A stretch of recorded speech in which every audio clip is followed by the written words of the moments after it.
Showbiz fanatics Alden Richards inamin na siya po ay tinamaan sa mga statement ni Barbie Forteza patungkol sa kanya. Ang lahat ng yan. But before that, if you haven't subscribed yet to my YouTube channel, please don't forget to like, share, and subscribe at hit mo na rin ang notification bell for more showbiz updates. Of course, bago tayo magsimula sa ating updates, hindi ko po pwedeng kalimutang pasalamatan kayo for always keep watching and trusting this channel. Thank you so much! And for today's video, ito na simula na ang laban bukas, pulang araw, dahil talagang sunod-sunod na nga po ang mga pag-promote ng kanilang panibagong serye. Aminado naman si Mr. Alden Richards na medyo talagang po siya, kabado, no, sa papalabas na pulang araw. Top yung kanilang teaser po ay napanood na sa Netflix. Tuwang-tuwa po ang pamunuan ng GMA dahil ang Pulang Araw po ang isa sa mga top 10 most watched sa Netflix, no? At ito po ay talagang umani na ng almost 1 million views sa nasabing platform. At the same time, isa rin sa mga kinaabangan natin dito is talagang inaabangan nito ng ilang mga Aldenatics sa mga fans po ni Alden Richards sapagkat talagang very treasured para sa heart ni Mr. Alden Richards dito matapos na sinabi niya na nakaka-relate siya sa mga pangyayari dito and talagang very special po ito sa kanyang puso, kaya naman panay-panay ang kanila pong pagpupromote ni Rochelle, ni Miss Barbie Forteza, David Licauco, Sanya Lopez, Alden Richards at iba pang mga stars ng nasabing serye. Kabang-abang kasi this is gonna be the second time na ginawa ni Miss Barbie, no, na parang gumanap siya bilang mga lumang tao, diba, nung una sa kanyang seryeng Maria Clara at Ibarra, at ngayon naman ay Pulang Araw. So malalaman na natin yung talagang mga bagay na hindi natin napanood o hindi natin nalaman ng mga nakaunang panahon pa. So this time eto na dahil when we get back dun po sa kanyang latest interview na nag-trending na hanggang ngayon pinag-uusapan ng marami, ay isa sa mga nag-strike po sa heart ni Mr. Alden Richards. Inamin niya na talagang tinamaan siya sa ilang mga statement ni Miss Barbie Forteza towards him. Pinasalamatan ni Alden Richards si Barbie Forteza sa ibinigay na payo sa kanya para makahanap ng love life. Pero, kumusta na nga ba ang kanyang buhay pag-ibig ngayon? Sa Fast Talk with Boy Abunda nitong Biyernes, hiningaan si Alden ng reaksyon tungkol sa payo sa pag-ibig na ibinigay sa kanya ni Barbie bilang si Mila na karakter na aktres sa pelikulang That Kind of Love. Natuwa po ako, napangiti ako while watching.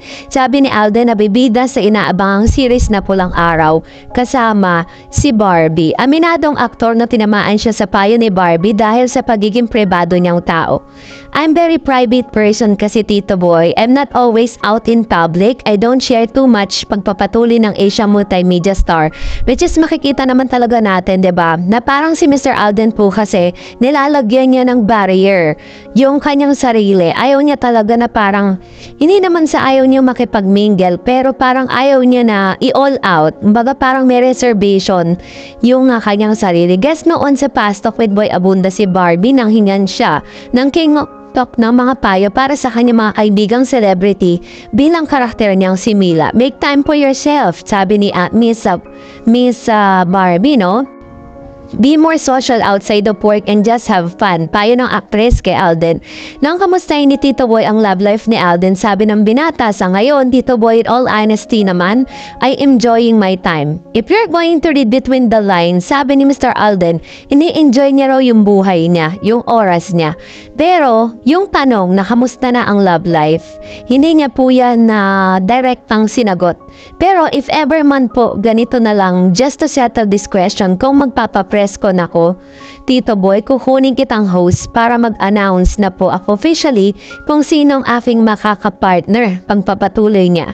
So, yung pastok na po ito, talaga namang pinag-usapan online dahil talagang medyo malaman yung mga sinabi ni Alden at hindi niya po sinabing magkaka-girlfriend, kumbaga parang partner. Kasi parang sinasabi ni Alden Richards, so once na nagkaroon siya ng girlfriend at this moment, at that right age, is hindi, kung maituturing niya na yun na bilang possible na ma-settle down, going to settle down. Kasi at the age of 35, gusto niya na po, pag nag-age na siya ng 35, gusto niya na mag-settle down talaga. So, ano naman kaya ang susunod na pangyayari? Abangan natin. And for that, narito ang ilan sa mga komento ninyo. Unahin natin si Miss Anastasia Malabo. Ma'am Dar, para sa akin, para tahimik buhay niya, wag na lang si Alden, piliin niya si Alden. Malapit sa mga babae, kaya di rin matahimik buhay nila. Maghiwalay din sila, selosa si Catherine, at kahit sino kung mahal mo, magsiselos ka talaga. Ayan. So ito naman po yung sabi ni Ma'am si Anastasia Malabo, no? Nasabi niya na hindi siya boto kay Alden Richards para kay Catherine, which is let's respect Miss Ma'am si Anastasia Malabo comments, ano, kasi yun yung kanyang opinion opinion niya naman po yun.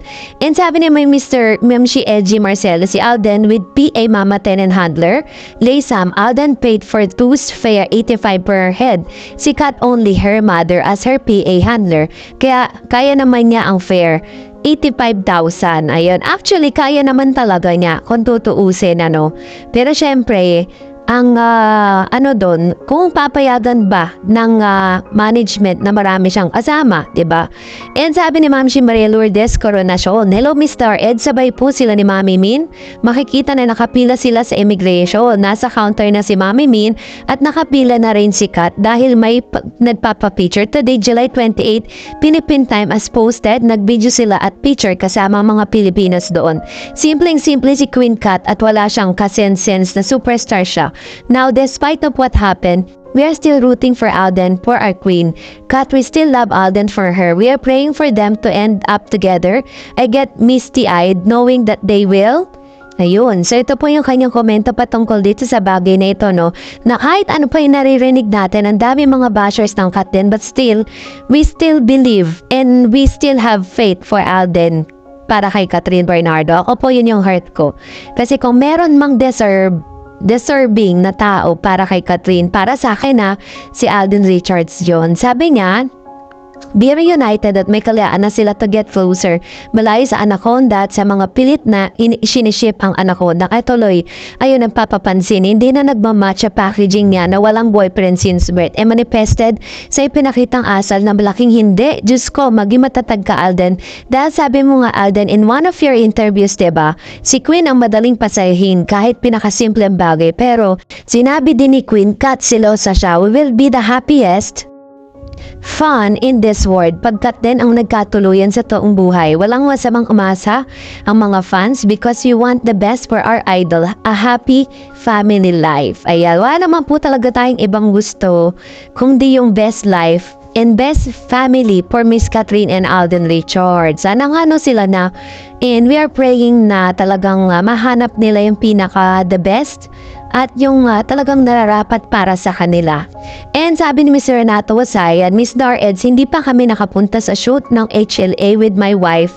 Maybe this weekend, medyo may kalayuan din lugar sa shoot ng movie sa place namin. 30 minutes drive din yung mga friends namin nakanood ng shoot. They even have pictures with Kat. Hopefully, pagpunta namin, makikita namin si Alden and Kat. Susubukan namin ni Mrs. ko na makapag-selfie with Kat din. Gusto ko sana nga kunan din nila ang location, yung famous Lake Vans, yung background poster ng HLA. Yan ang Lake Vans. Sana lang nakunan. Ayan. Sana all, no? Sana lahat, no, ganun. Parang nandyan lang, parang 30 minutes drive. Nandyan ka na dun sa shooting. At nakikita natin na ang dami pong Pinoy na talagang dumalaw po dun sa location nila sa Canada. Talagang in-enjoy po nila yung moment na makasama nila si Miss Kat.